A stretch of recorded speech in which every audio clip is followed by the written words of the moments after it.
Okay, hello. I'm here with Chantelle Knight.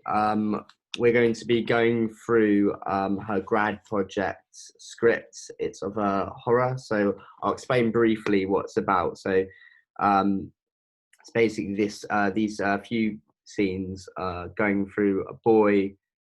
He's going through an alleyway, a path, sorry, and he bumps into a girl who's running for her life and she ends up running into the darkness, and the boy ends up terrified. So basically I'm going to read the first few lines of the script. So the boy is vlogging the camera and is switched to the other camera so we can see the dark path. So basically what I kind of interpreted it is, so I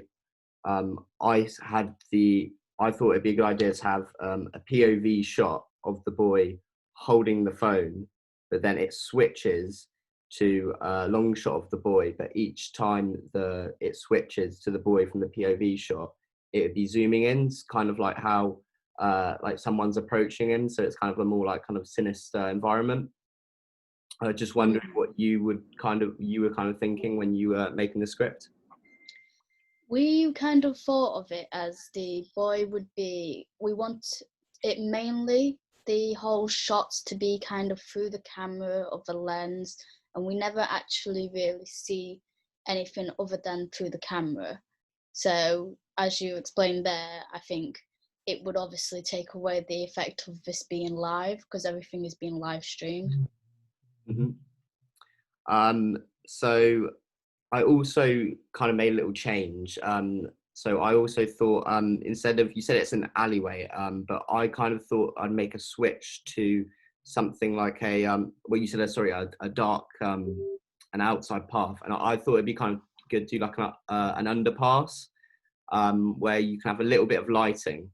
It kind of makes it kind of more of a natural lighting that would be there already, but then you can also change it in post. So I would have maybe the lights seem to flicker, but then I'd have that changed in post. I was wondering if you would think that's a good idea, or you think your idea is better, and if your idea is better, why do you think so? No, I quite like the idea of it being using the lighting, because we haven't really thought of that as much as obviously you've just explained, but the lighting would be a good use of effect for the horror, obviously, and to show the spookiness playing with the camera. So yes, I definitely will think about that idea for the future. Okay, perfect. So I wanted to change into scene 2. So obviously the girl in your on your script is running through the same alleyway, the same path as the boy.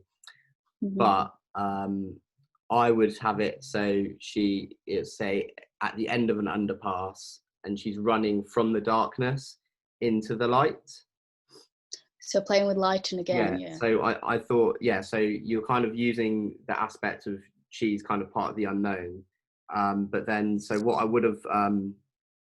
I also wanted to put in was, as she's running through into the underpass, later down the underpass, you'd have lights turning off. So that's something more you can do in post as well.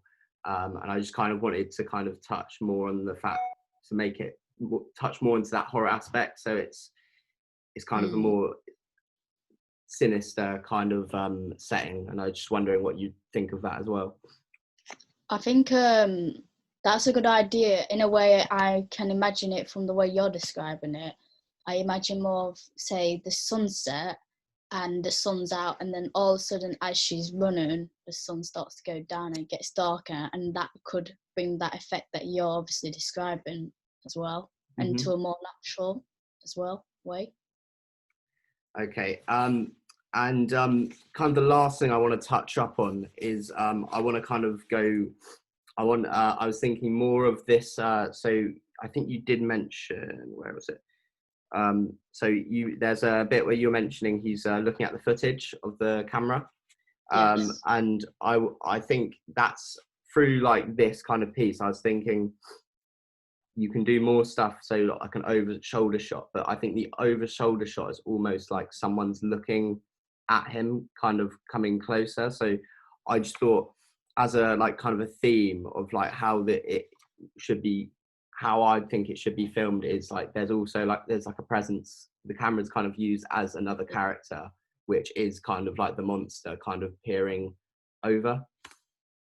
Okay, so you would say use another camera instead of the boys, obviously POV, to show the monsters POV instead, POV. Yeah, basically. So it would still be almost, it would still almost be like an over shoulder shot, but I think I would add like smaller things, so like camera shakes, or like seems like the camera's like approaching, to kind of make it kind of feel like it is kind of a character of its own. Yeah. For that idea, I would say that it, again, like the very start when you said about having a camera on the boy from afar. I think because the idea is that we're doing it all live, so it's kind of like the audience is, it's mainly as if the audience is watching a YouTube vlogger, where you always see the camera like that way. Mhm. So it might take that effect away, but it would be a good effect if that wasn't the case for the live stream. Okay, perfect. Thank you very much. That's all. Great. That's great.